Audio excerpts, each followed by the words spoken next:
हरे कृष्णा। राधे राधे आप सभी को। तो जैसा कि आप लोग जानते हैं, मैं हर दिन माघ मास की कथा आपको सुना रही हूँ। आज माघ मास की कथा सुनाने का 11वां दिन है।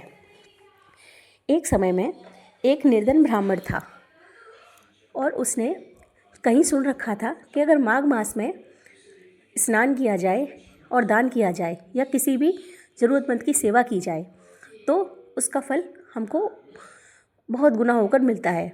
तब इस बार उस ब्राह्मण ने संकल्प लिया कि वह अपनी पूरी निष्ठा से इस व्रत को करेगा।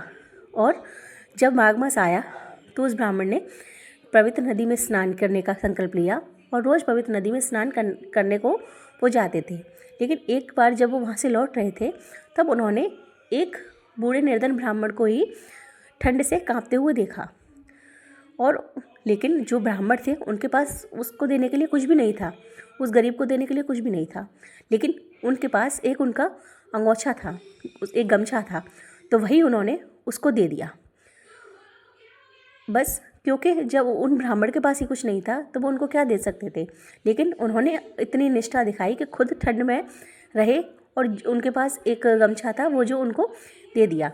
जब वो गमछा उनको दे दिया गया तब उनकी इस सेवा से भगवान विष्णु इतने प्रसन्न हुए। तो भगवान विष्णु ने स्वप्न में उनको दर्शन दिया। कहा, हे ब्राह्मण, पहले इंसान अपना सोचता है, बाद में दूसरे का सोचता है, लेकिन तुमने इस पवित्र मास में अपना ना सोचते हुए भी उस निर्धन को जो भी तुम्हारे पास था वो उसको दे दिया। तुम्हारी इस निष्ठा, तपस्या से और सेवा के भाव से मैं बहुत प्रसन्न हूँ। मैं तो केवल इंसान का भाव देखता हूँ कि उसका भाव कैसा है, और तुम्हारे इस भाव से मैं इतना अधिक प्रसन्न हूँ कि जो भी तुम्हारी गरीबी थी, जो भी तुमको कष्ट था, वो सब मिट जाएगा। इतना कहकर भगवान विष्णु अंतर्ध्यान हो गए।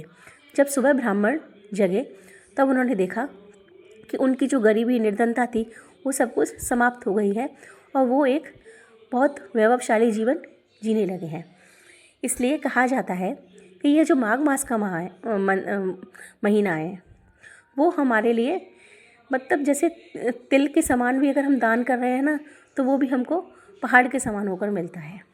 इसलिए अपनी सामर्थ्य अनुसार, जो हमारी सामर्थ्य हो उसके अनुसार कुछ ना कुछ दान अवश्य करें, क्योंकि ये केवल एक मास नहीं है, ये केवल एक महीना नहीं है, ये एक भगवान को पाने का एक रास्ता है, भगवान को रिझाने का, भगवत प्राप्ति का एक रास्ता है जो हम सबको अपनाना चाहिए।